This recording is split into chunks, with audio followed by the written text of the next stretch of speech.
Welcome to the NCAA Women's Basketball Championship second round news conference tomorrow at 5 p.m. Eastern Time. Number 1 seed Virginia Tech will take on number 9 seed South Dakota State. Just a reminder, the South Dakota State locker room is currently open, and it will be open until 1:55.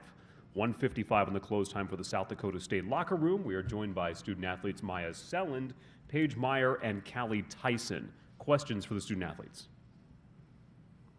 Mark in the front. Hi, Mark Berman in the Roanoke Times here in Virginia. Based on who you've played this year and who you've beaten this year at a conference, I take it what's going to be the mindset for this team? I take it you probably won't be too intimidated playing a number 1 seed based on who you've played this year already? Start with Maya. Yeah, I think we like to embrace these challenges, and we're kind of excited for the opportunity. We know it's going to be obviously a tough opponent and a really fun environment. They're going to have a lot of fans, and so we're just really going to try to embrace that and just make the most of the opportunity. But we're excited about it. How about Paige, then Callie? Yeah, for sure. That's kind of why we play the non-conference that we do, to kind of get us ready for these moments. So like Maya said, we're just going to embrace the moment and are excited for the challenge. Yeah, as they both said, obviously our non-conference really prepares us for moments like this. And I think we're just excited for the challenge and excited to have this moment. Mark in the second row. Mark Olden, Dakota News Now. How do you guys feel today? That was a bloodbath. I hate to call a basketball game a bloodbath, but that was a physical game. So how quickly do you recover from something like that? Stay with Callie. Yeah, obviously feeling a little sore. It was a hard-fought game, but I think we're excited for tomorrow, recover today a little bit, and we'll be ready to go tomorrow. Yeah, for sure. It's obviously nice we have today to kind of recover and get ourselves ready for tomorrow.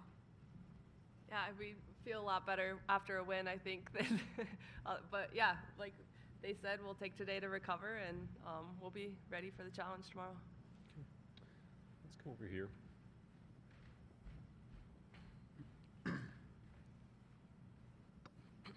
Ladies, in the postseason, a lot is made of the home court advantage that you guys have at the Summit League tournament. Tomorrow, you're kind of going to be walking into the opposite thing.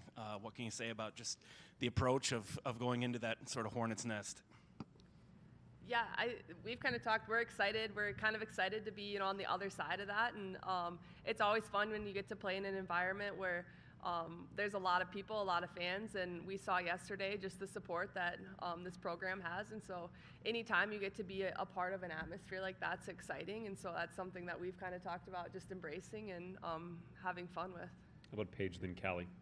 Yeah, for sure, like Maya said, we're just kind of excited to be able to be in this fun atmosphere and grateful for the opportunity. Yeah, for sure. Obviously, there's going to be a lot of people there, and that's super exciting. It's great for women's basketball to have a crowd like that, so I think we're just looking at it as an awesome opportunity. Let's second row, and then David here. Callie, going into the USC game with their size, did you feel like you were going to play a big role? And then going into Virginia Tech, how much do you think your size will kind of help you guys? Yeah, I'm ready to step into any opportunity I'm given. I think definitely defensively, that's something I take pride in, so I was excited for that, and I'm excited for that for Sunday too. Hi guys, David Cunningham, Tech Sideline. You and Virginia Tech, you are 2 of 8 teams in the country that have a win streak of 10 plus games. What has helped you guys sustain success for so long this season through the ups and downs? And when you look at Virginia Tech, do you see any kind of similarities between how they've been able to sustain success lately? Stay with Callie. Yeah, I think we've been able to sustain it just because we're a really close-knit team and we really play for each other, and I think that helps you get through any ups and downs throughout the season. So I guess don't necessarily know exactly what Virginia Tech for their success, but for us, I think it's just that we're a really close-knit team. How about Paige and then Maya? Yeah, for sure. Just staying together and kind of taking it one game, one day at a time. Yeah, kind of like Paige touched on, I think we've just found ways to get better throughout the year and found ways to get wins, but even in the wins, learning from them and finding ways to continue to get better as the season's gone on.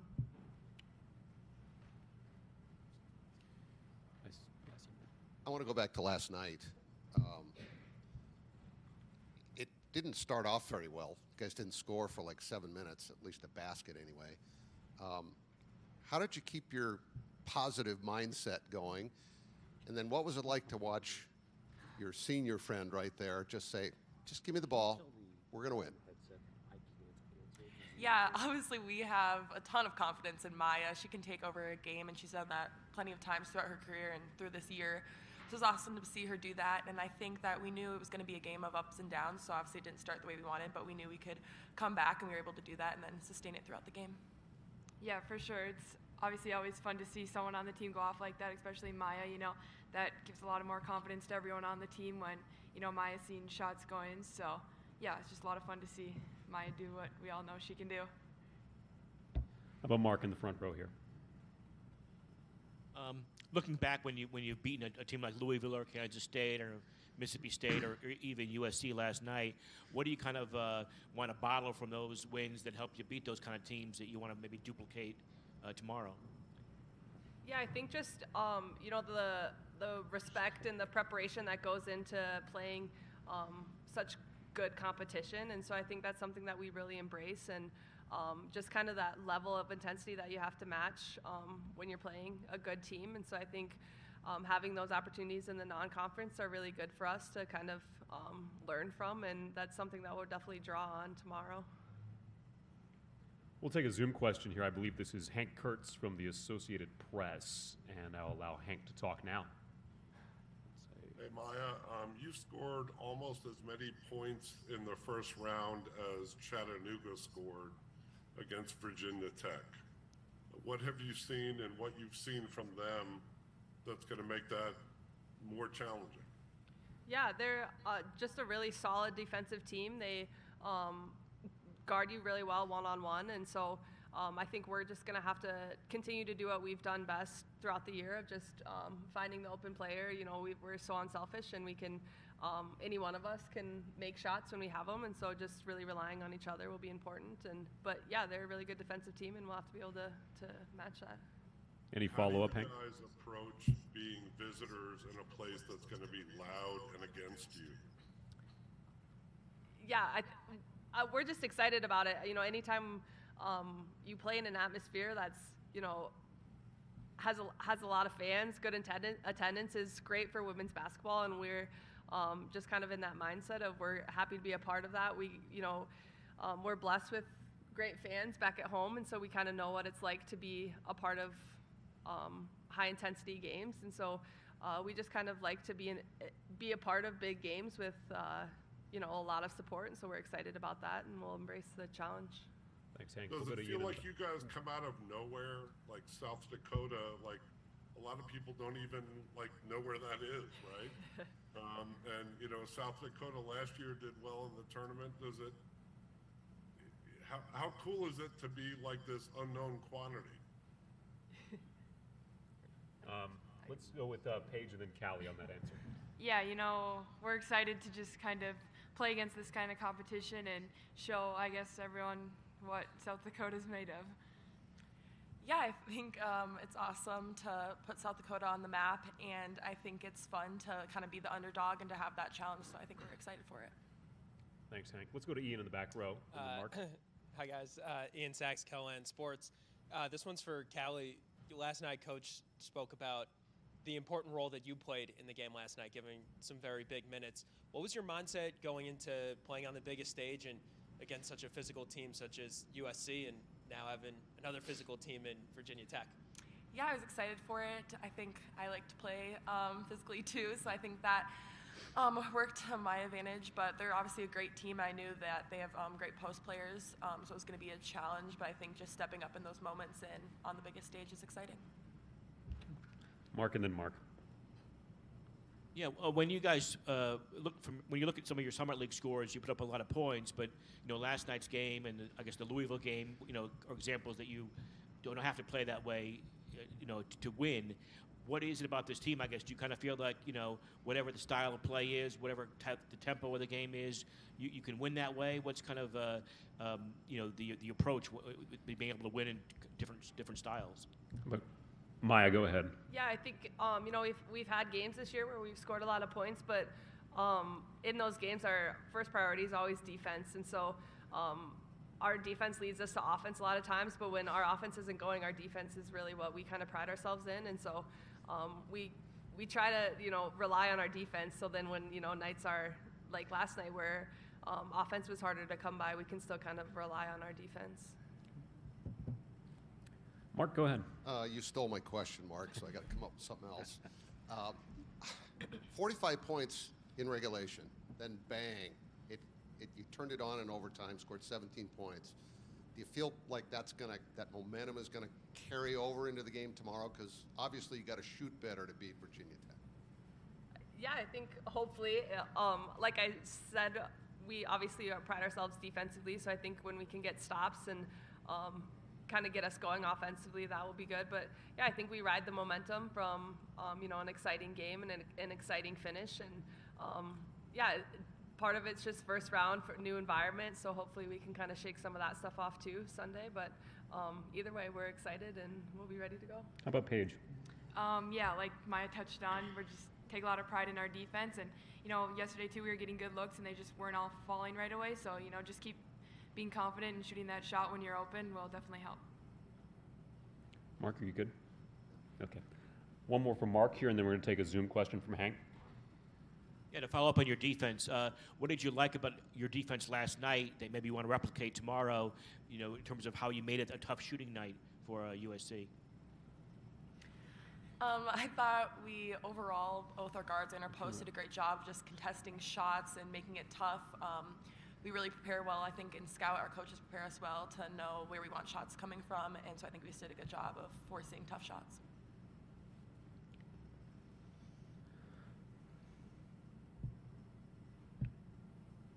So you guys are not a Power 5, USC is.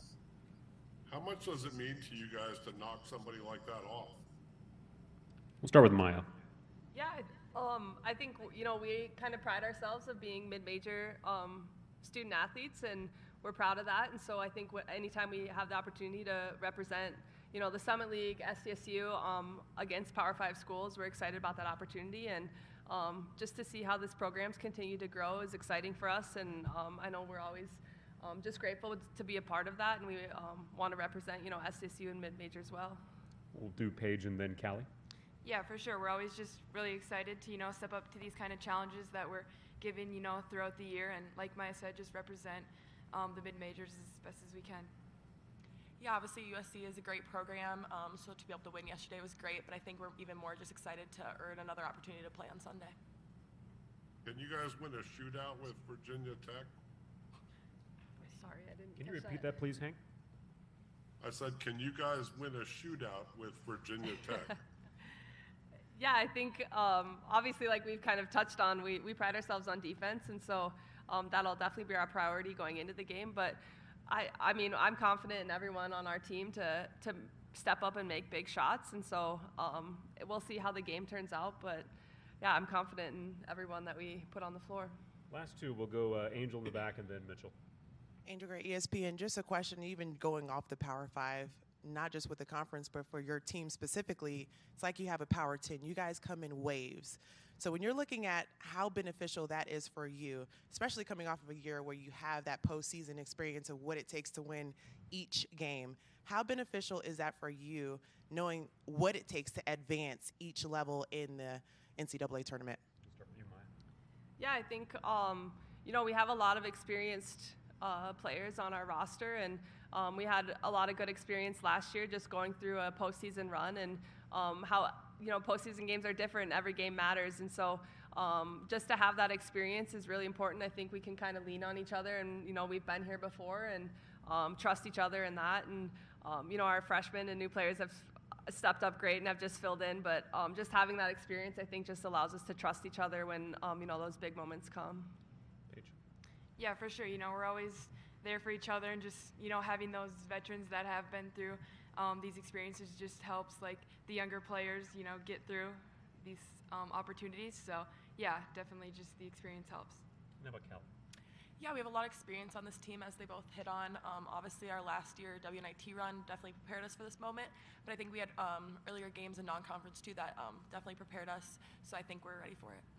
Mitchell, go ahead. Yeah, this is for Maya, Metro Northern for the win. If I'm looking at your stats right, this is your 6th season of college basketball. So I'm just kind of curious, from your perspective, when you first got to South Dakota State, how was you talked about the confidence you all have against Power 5 teams. Has that changed at all since you've been there? Has that grown, and how has the program sort of evolved since you've been a part of it? Yeah, well, I was lucky enough to come in at a time where the program was really on the rise, and played in some really, really good teams my first couple years. And so it was fun to be a part of that. And just being a part of this program has really, made me appreciate just what we have building here, and just grateful to be a part of it, because I think just every year we just find ways to continue to grow as a program. And when you see that success and you get to taste a little of that success, you just build that confidence in each other and in the program and the system and, the culture that we've been creating for a lot of years now. So I think just as I reflect, I'm grateful to be a part of a program like that. Thanks for your time. Thanks for being here with us. A reminder, the South Dakota State locker room is open until 1:55, so 15 minutes remaining there. Coach Aaron Johnston will be on the days next. Thank you. Thanks, guys.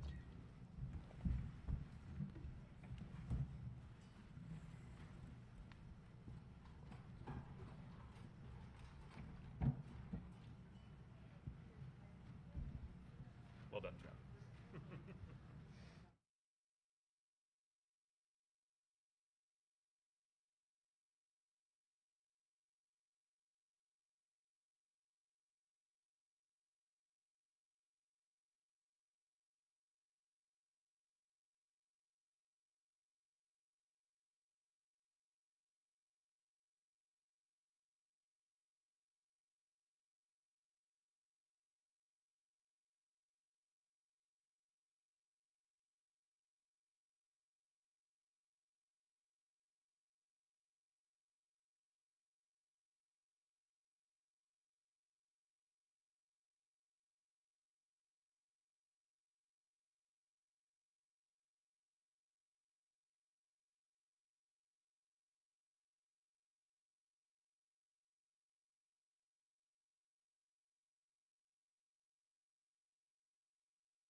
Coach, welcome back. Have you watched enough film over the last 18 hours? We watched a little basketball. Yeah, okay, that's good. Okay. Questions for Coach Johnston. We'll start on this side here. We'll go second row and then Mitchell. Well, Virginia Tech, what makes them good? How are you going to beat them? Yeah, they're playing at such a high level. Obviously, on the perimeter, they shoot the ball really well. Their point guard is exceptional. She just makes them go and does so much for them offensively and defensively. She's able to get up and pressure the ball and contain point guards. So she's a big part of what they do. And then inside, they're as good as anybody too with their length. So you have individual matchups that are going to create a lot of problems, as they do for every team that Virginia Tech plays. But then they execute really well. There are teams that have a ton of talent, but you feel like you can kind of scheme it up a little and put yourself in a good spot. But they execute really well. They've got a lot of actions that are hard to defend, counters for those actions that are hard to defend. Their spacing is really good, so it's hard to just help off of people.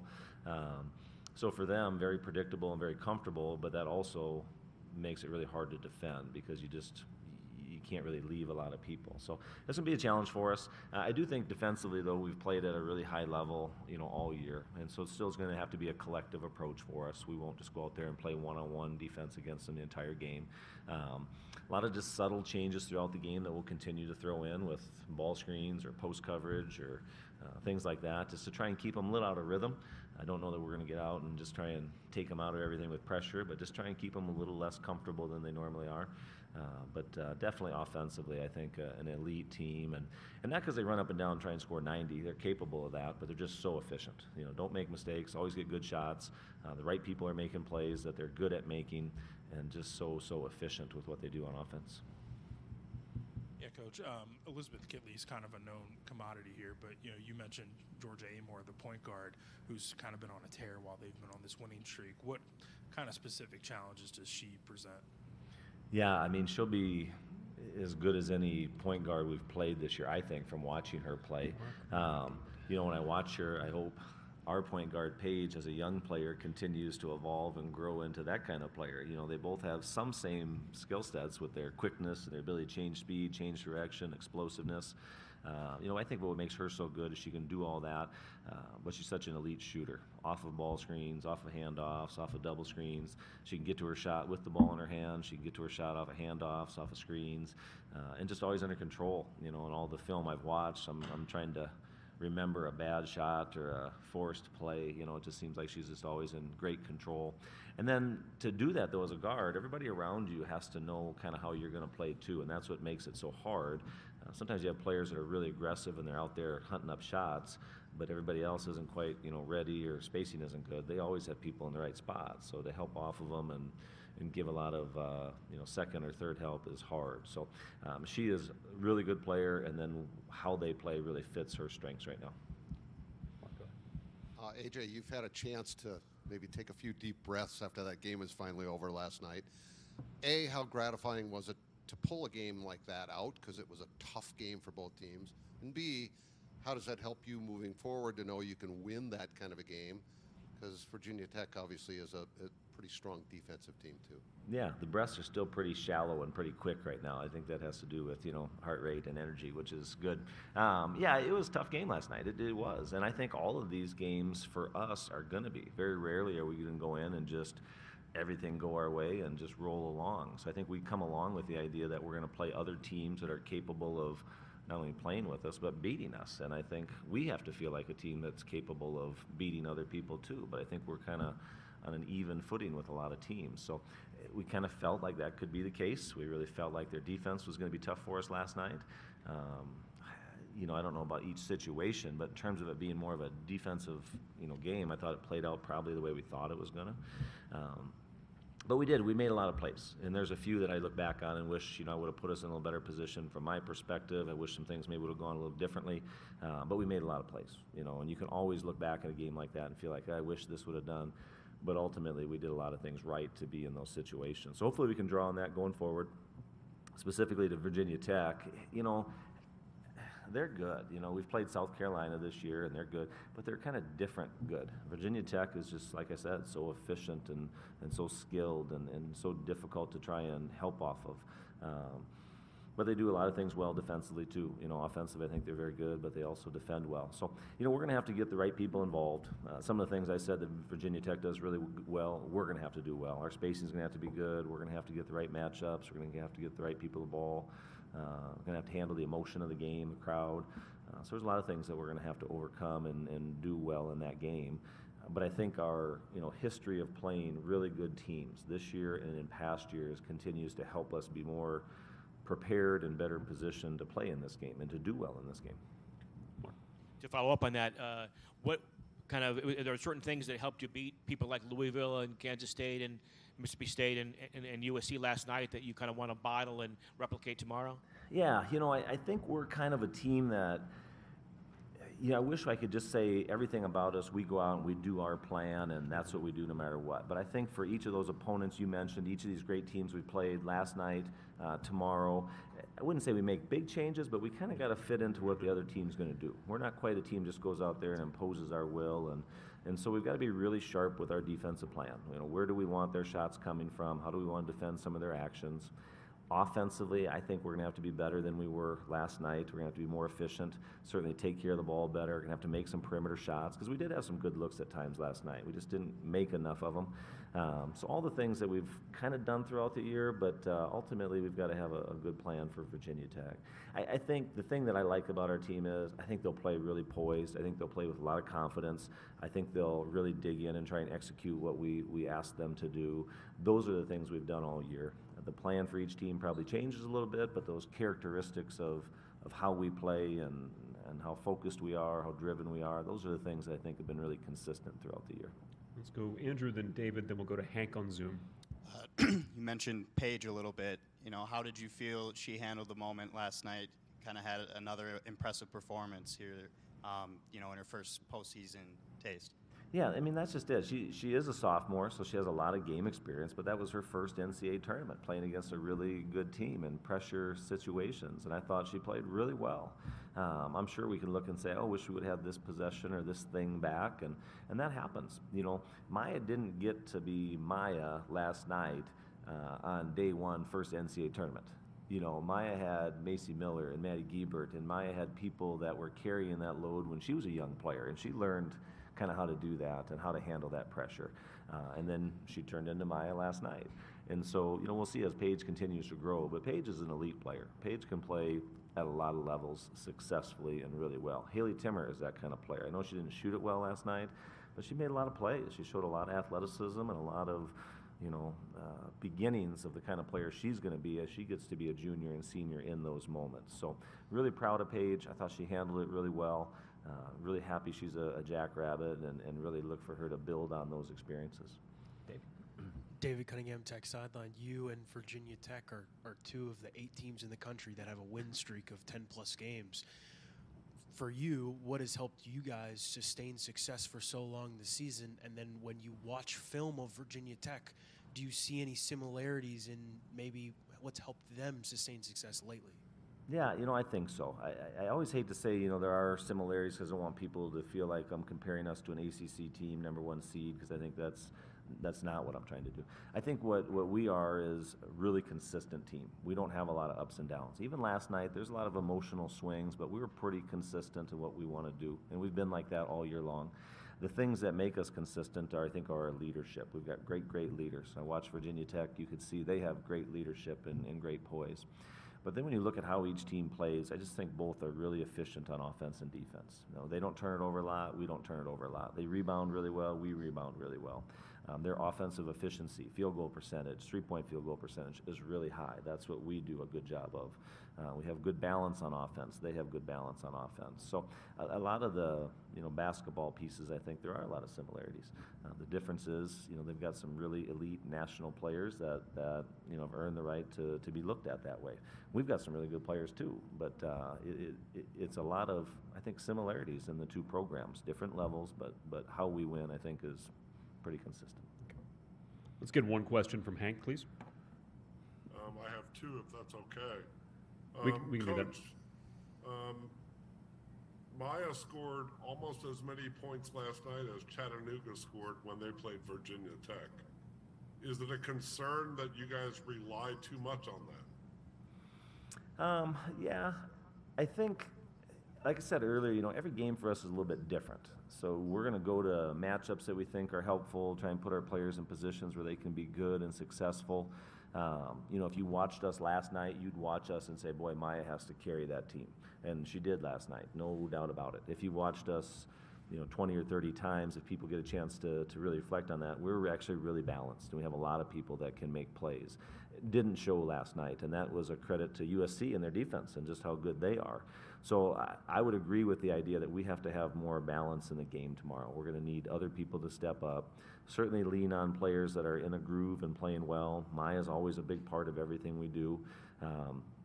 Last night was also a game, part of why Maya's numbers were so good, it was just one-on-one matchups. One-on-one matchups. If Maya had one-on-one matchups for the last 25 games, she'd average 30 a game too. In our league, she just doesn't get that. She's got 2 and sometimes 3 people around her. And so she doesn't really have those kind of numbers based on how other people are playing her. So I think we have to get more balance. We've got to take advantage of how they're going to play us.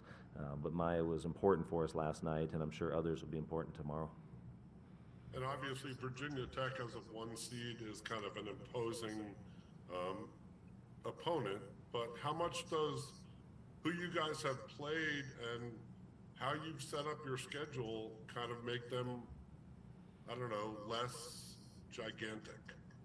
Yeah, I think that's a good question, and that's why we do it. And it's not just this year. Every year we've really taken that approach. This year alone, whether it's South Carolina, Louisville, UCLA, certainly Washington State's in that group, Kansas State. I think our non-conference strength of schedule this year is still top 5 in the country. Last year, I think we were top 10 in non-conference strength of schedule, and you can go back for several years and see that. And that's been important to us. And I think we love those challenges. I think I could make our players' lives a lot easier by scheduling differently.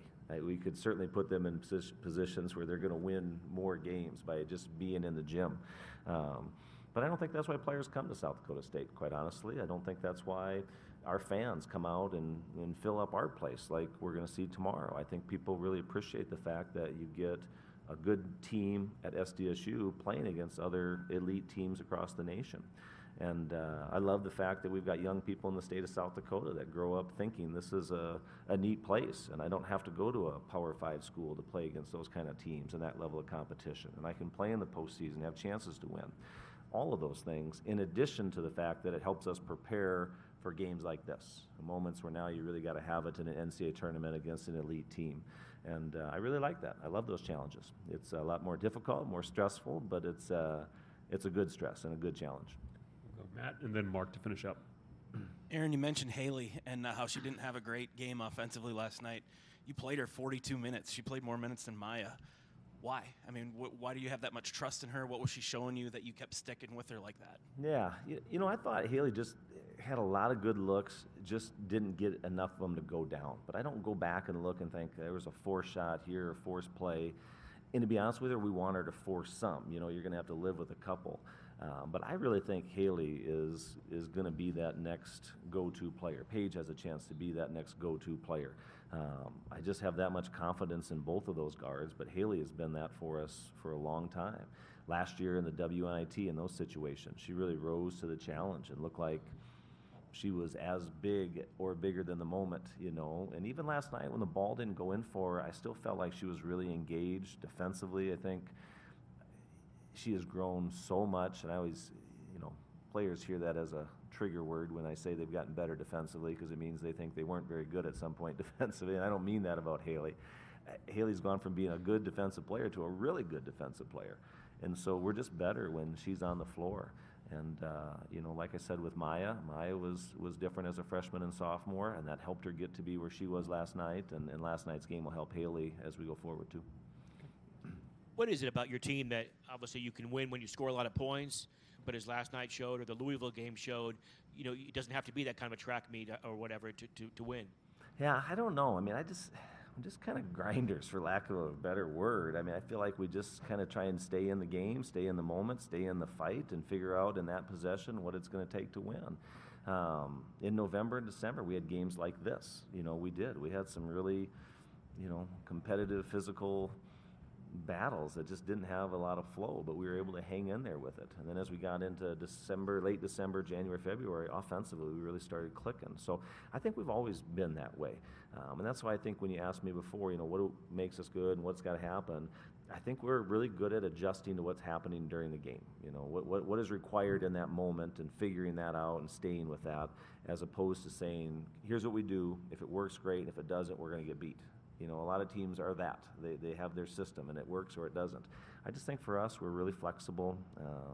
We're able to try and play in a lot of different ways and kind of figure it out as we're going in those games.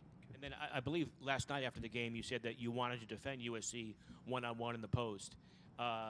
Same attitude against Kitley tomorrow or no? Well, we'll tell you after tomorrow's game, I guess. That'd be a good time to talk about that. I don't know that we'll do anything against her that she hasn't seen from teams. I mean, come on. She is elite. They've been playing against elite competition. I just look at it as comfort. How do we get all of their players a little less comfortable than they are? What do we have to do to get them off of whatever spot they seem like they're most effective at? And so we'll really focus on that. Now, they know that, and they'll have ways to get them comfortable. But that's certainly always our plan defensively, and it'll have to be a big part of tomorrow's game. Coach Johnston, thank you for your time. Best of luck tomorrow against Virginia Tech. Keep things on schedule today. 2:15 will be the first news conference for Virginia Tech with the student athletes, followed by Coach Kenny Brooks at 2:35. Tech locker room is open from 2:15 to 2:45.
Afternoon's news conference. We are joined by student athletes from top-seeded Virginia Tech, Kayana Traylor and Georgia Amore. They'll be with us for the next 15 minutes, and we'll get it started with David here in the front.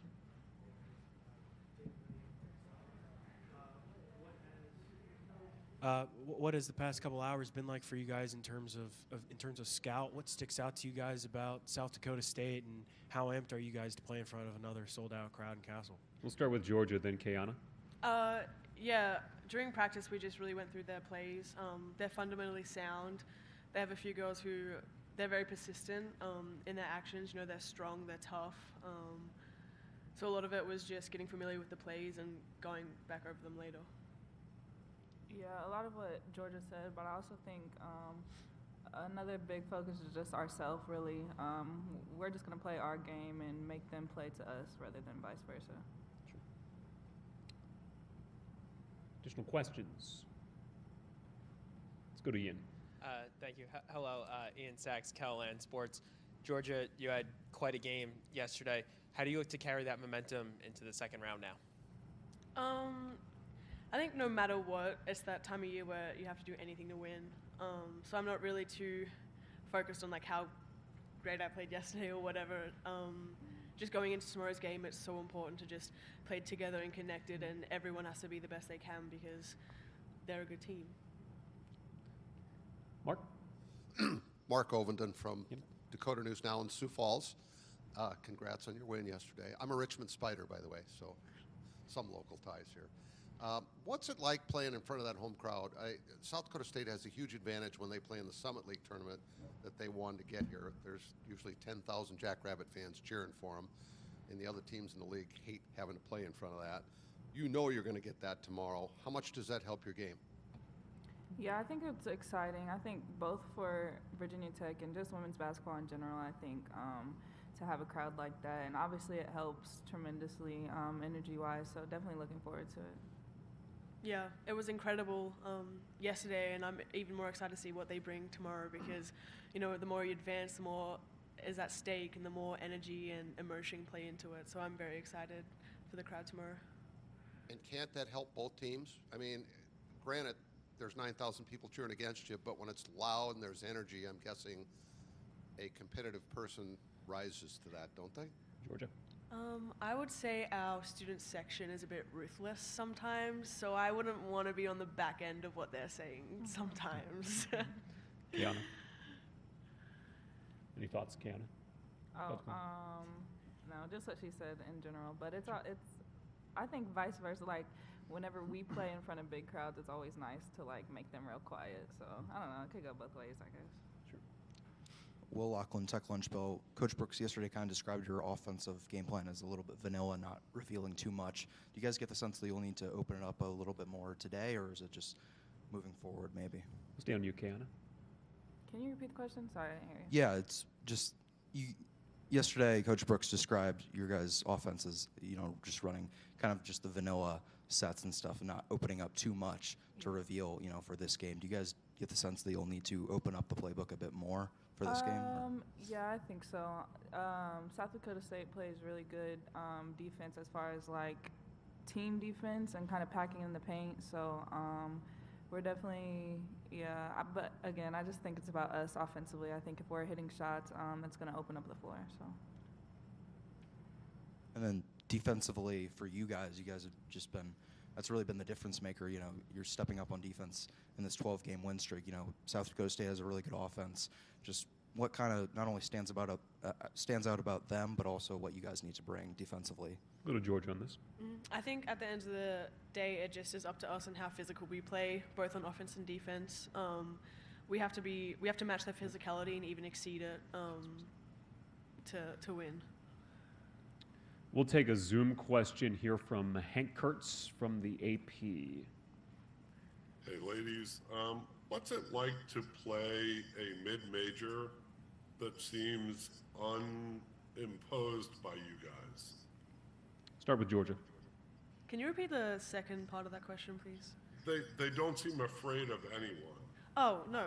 Mid-major, mid-majors, good teams. I think every mid-major team we've played are good teams. And, you know, they have that team aspect and they go out and they throw haymakers. You know, they play with this level of aggression and a desire to win. They have a great desire to win. And I don't, you know, the term mid-major, like, I think it has a negative connotation, but they're strong teams. Kayana, what's your experience there? Yeah, I think especially at this time of the year, it doesn't really matter, to be honest. Everybody wants to win. Everybody wants to compete. So we know it's going to be a tough game. We know it's going to be a battle, but we're looking forward to it. How much pressure comes with being a number 1 seed? Kayana, we'll stay on you. I mean, it's a little bit of pressure, obviously, but I think we worked to get to this point, and I mean, this is exactly what we wanted. So it's more about just like taking advantage of the opportunity than thinking about like the pressure that's onto us. I think we just need to keep doing what we've done all year. Georgia. She covered it pretty well. Okay. Additional questions for the student athletes? We'll go to Mitchell here in the front.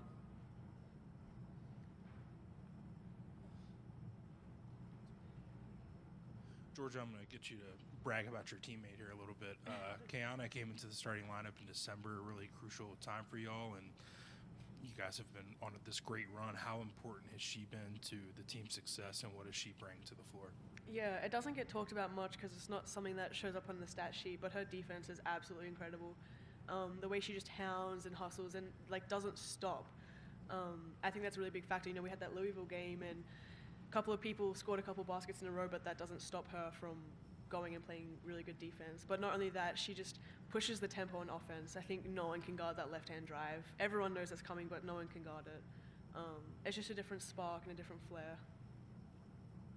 I want you to talk about another one of your teammates. What's it like to have somebody like Liz back there who does she allow you guys defensively to maybe take more chances, knowing that you got a huge tree back there to swat everything away? Yeah, she saves my butt a few times, especially pick and roll situations. Yeah. I wouldn't say she allows it, but she's definitely there just in case we do mess up or something. So that's always nice. Yeah, she'll help us, but then she'll be very much there to remind us that we still need to do our job.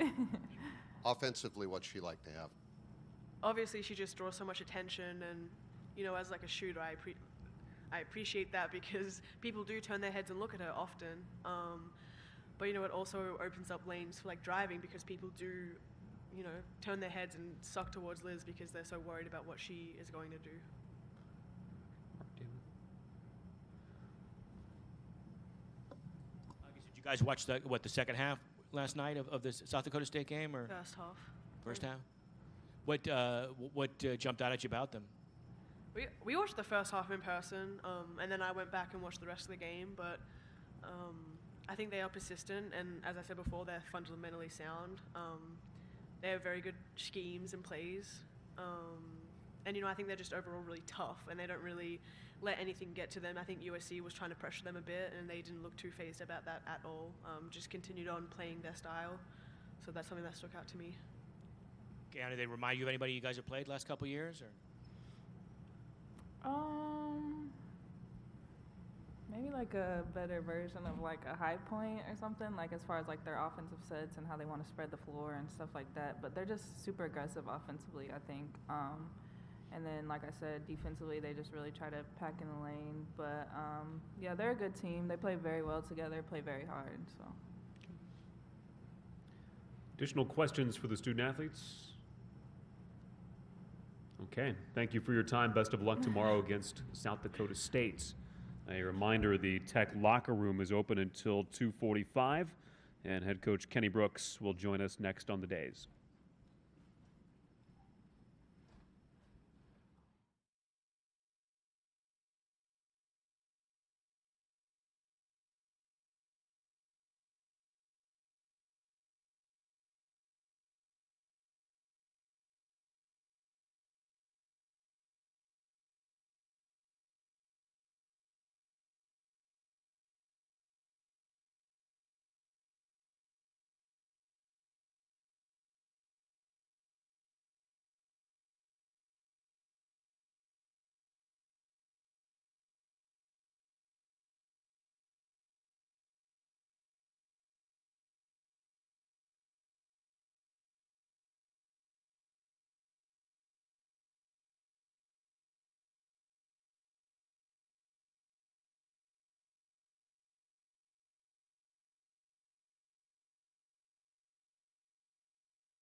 Dukes are up 3 on Ohio State at halftime. Yeah, I was just watching. Yeah. Yeah. You got to trim down a little bit. But when you got into this business, did you imagine that you would have a Kenny Brooks coaching tree at some point and that it would grow the way it has? No, I was just trying to survive myself, keep my job. But obviously, I'm very, very proud of my coaching tree.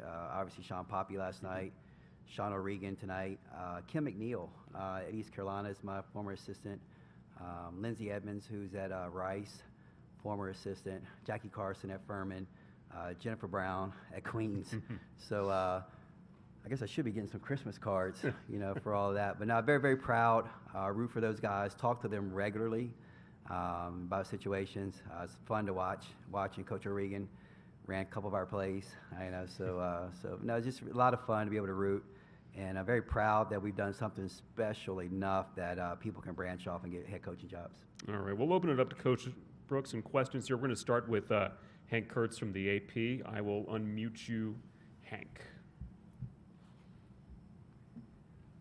Hey, Kenny, it's good to see that somebody else has a white beard. You know what? You have to embrace it.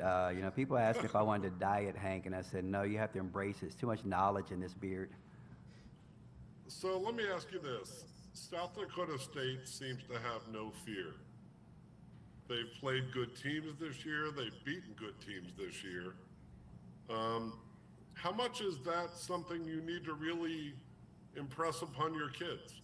I don't think I need to impress it upon them. They can see it for their own selves. They know that South Dakota State's a really good basketball team.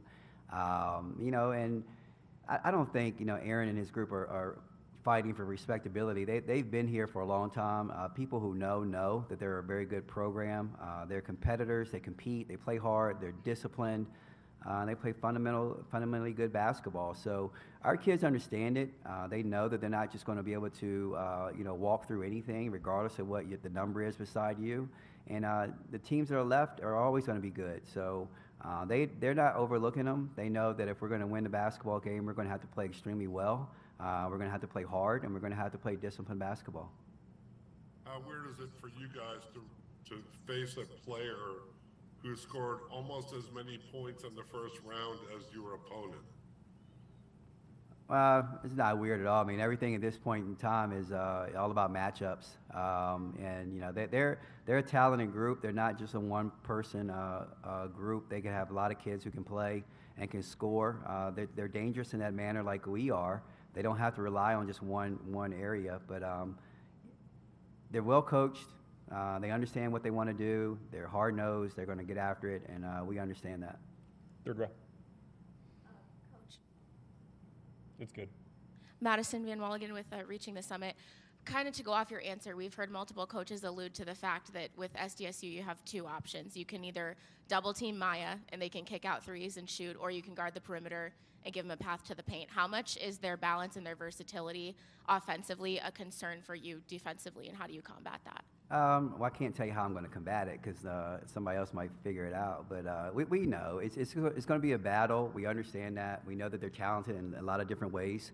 And I don't think we want to try to do anything that's going to allow them to be comfortable. We have to try to keep them off balance a little bit. You watched the game last night. And it was a defensive-minded game from both sides of it. We understand that, but I just think that they're a physical basketball team. Physical in a way that sometimes you don't see it. They're very handsy. They're very strong with their hands. They get their hands on a lot of basketballs, and we're just going to have to come out and be ready for the physicality and understand that everyone on that floor is dangerous. Mark. Speaking of danger, you went to the NCAA tournament last year. You were quite vocal. You were really concerned about Florida Gulf Coast, despite the number next to their name. You really thought that was going to be a dangerous opponent.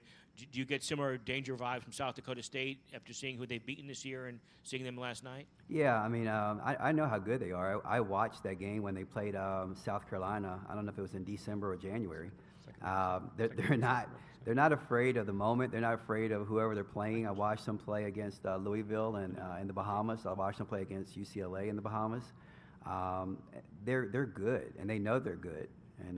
But anybody who's playing at this point in the season is a good team, and they know they're good.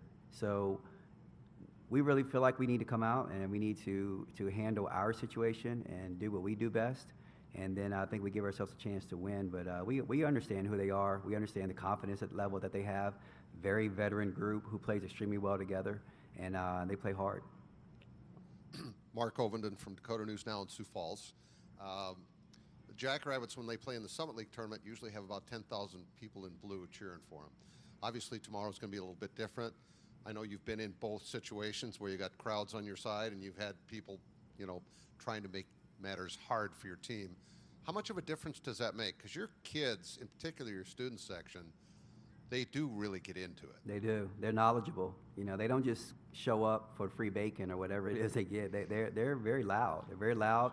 They know when to cheer. Case in point, we had Georgia Amore. We played against Nebraska this year, and game was pretty much in hand. And they were really rowdy and they were into it. And I'm like, and I didn't even know. And I'm like, what are they cheering for? And one of my staff members told me that Georgia was a certain amount of rebounds away from a triple double, and they were knowledgeable to understand that. And when she actually got it, they just erupted. And it just goes to show you that they're not here just for their free promo. They're not here for any other thing. That they're really into it, and they're very knowledgeable. They're loud, and I do think that could be an advantage for us. I don't think it. In a close game, it could be a difference. We've played in front of crowds like that. We played at Indiana for the WNIT championship, and it was a sellout, and it was a close game. And I think that crowd put them over the hump. And we're hoping that tomorrow can be a very similar situation. We figure it's probably going to be a tight game, and if we can get on a run and the crowd can really get into it, and it can propel us to 6-0 run, 8-0 run, that could be a difference in the game. Isn't it great for women's basketball, though, to have that kind of an environment? It's phenomenal. I played at James Madison and played for a guy named Lefty Drizel, and he brought an excitement to our community where every game was sold out. Every game was sold out, and we got to experience that firsthand. I coached on the men's side for 10 years, and I watched. We played in front of sellout crowds, big crowds all the time. I have 3 daughters, and I switched over to the women's side. And ever since then, I've been championing for the cause, for the girls to just be able to play in front of crowds like this, because year in and year out, I watch how hard they work. I watch how hard they work, how much they put into it, the sweat, the blood, the tears, the pride. And sometimes you walk out there and it's empty arenas. And it's heartbreaking because they deserve everything that their male counterparts get. The game is as beautiful. If you just come out and you watch it, you really get into it and you enjoy it, you'll see it. It's different. It's very different, but it's very enjoyable. And these kids work so hard. And for them to be able to experience something like this, I was so happy. I've been happy. I've been talking about it. I've been talking about Castle Coliseum can make a good team great, and they've done that really well this year. But anytime you can go out and, you don't want to play in front of 10,000 if they're not for you, but just to be able to have that experience, it just warms my heart. And I'm very happy. I'm very proud of what Hokie Nation has done for us. And I'm very happy our kids have been able to experience it. David de Guzman, WFXR TV, Roanoke. Kenny, kind of a big picture question. Last time you were at this stage, 2 years ago, COVID tournament, I know it was weird in San Antonio, lost to Baylor. Kim Mulkey gives you some words of advice after. If you could speak to the growth of the program since that moment, is that how you envisioned the trajectory would go since that moment? Yeah, Kim, she came up to me and we had masks on, and she says, "I know you're smiling behind that mask because your team's going to be damn good." And she said, "They're just babies right now." And she was right. Georgia was a freshman. Liz was a sophomore. Kayla was a sophomore. I think Asia Shepherd at the time was a junior. And she said, "You just keep working. You guys are going to be there." And then she patted me on my backside and she walked away. But it was at that moment it was her, and it rang really clear. We weren't ready for that moment, but we needed that experience to get ready for that moment. And it prepared us. It prepared us for the next year, even though we bowed out early, but we understand what we need to do to get to this point and beyond. And so we have grown. We have grown. The kids are more experienced, but as opposed to hoping to win, they expect to win. And that gives you that confidence, and it gives you the opportunity to move forward. David Cunningham, Tech Sideline. Kenny, you've talked about how smart this group is. You've also talked about how Georgia is kind of like your little mini-me out on the court. How has she played a role in your group's ability as the season's gone on to become even better than you guys already were at adjusting in game? And I saw, there was a scenario yesterday where she ran over to you and I think she explained to me that she was like, get Kayla the ball because they're helping, a certain way. How has she specifically been able to kind of help you guys adjust even better in game than you might have been able to do before? I've always described our relationship as she's my mini-me. Somebody explained it a little bit better than I did the other day. They said, and it was a coach, and they said, what you have is you have a 53-year-old mind on a 20-year-old kid's body, and they're out on the court.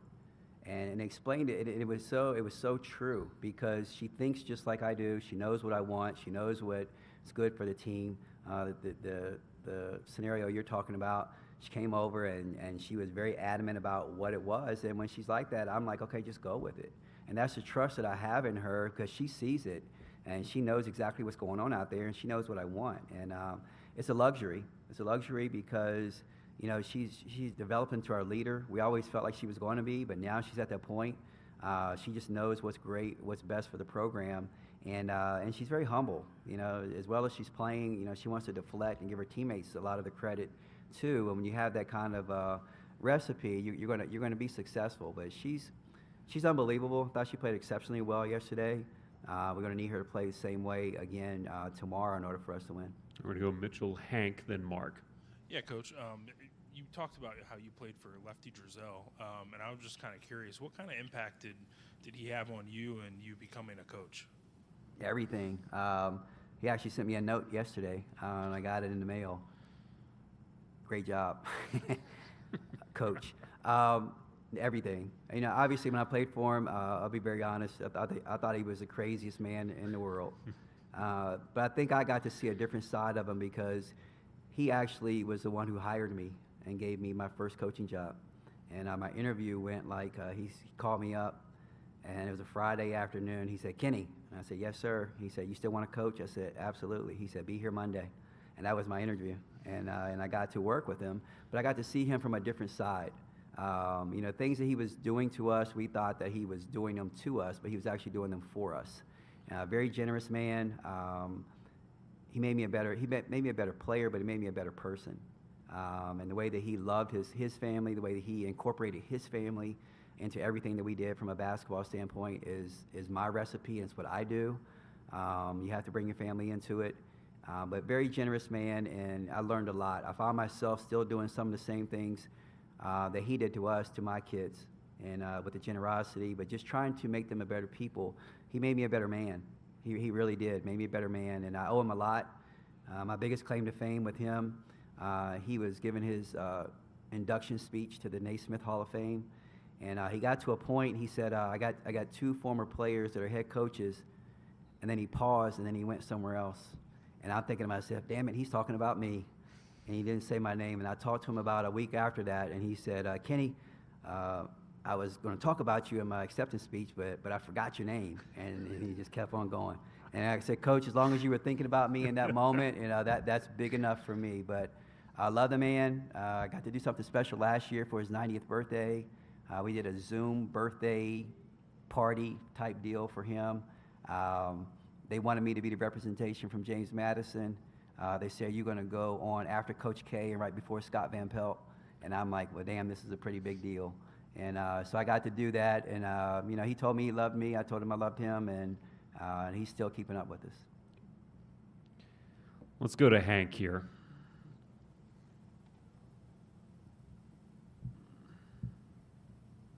I remember your name. Thank you. So at JMU, you did things that hadn't been done there before. You coached the NCAA scoring champion, and now you're at Virginia Tech and a #1 seed. What's that pressure like? To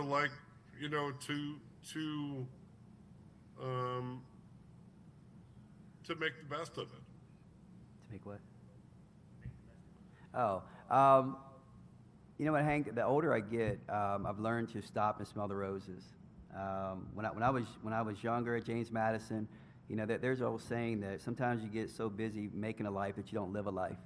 And all those teams that I would have, there were a lot of people, they would say, hey, remember that team you had in 2012? And I have no recollection of who was on my team in 2012 because after the 2012 season, I was ready for the 2013-2014 season. With this particular group, you know, I've made myself stop and smell the roses, enjoy every moment that I'm having with them because it's special to be able to coach an Elizabeth Kitley and watch her development and what she's done not only for this program, but what she's done for this university. It's special to coach a Georgia Amore. It's special to coach a Kayana Traylor. Having one season with T-Soul, I want to enjoy every moment with it. And that's been very enjoyable for me this year because, you know, I just really have stopped, enjoyed all the little moments with this group. I'll always remember it. And I know, you know, if somebody says, what about your group in 2023? I know exactly who they're talking about because you can't let life just pass you by. And this group is extremely special in what they do and what they accomplish and how they represent. And every time they get up here and they talk, you know, to a press conference, you know, I'm proud. And I'm proud because, you know, we built this, you know, from the ground up, and I'm excited to be a part of it. Mark's got the last word.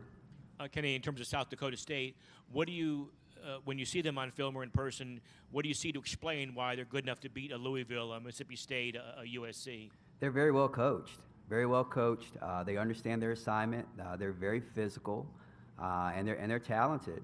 They are a unit. You know, that's why someone asked, you know, earlier about, you know, just the one person. They're not one person. They are a unit, and they play extremely well together. And a lot of their actions they do them so that they can have a counteraction. And we understand that. Physical basketball team on both ends of the floor, and they're going to give you everything they have. And like I mentioned before, they're not scared of the moment. They're not scared of, you know, what some people call like a Power 5.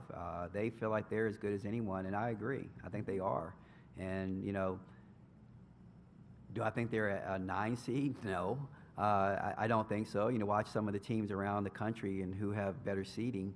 I know they went through their conference pretty easily, and maybe that's why they got a 9 seed. But they're a good basketball team, and they belong where they are. They belong to have an opportunity to advance because they're extremely well coached.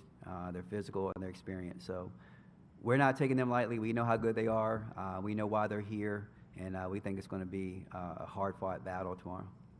Coach Brooks, thank you for your time. Best of luck against the Jackrabbits tomorrow. Thank you, guys. That'll do it for our news conferences today. Tech Locker Room is closed, and we will see you all tomorrow for the #1 Hokies and the #9 Jackrabbits at 5 p.m. Eastern Time.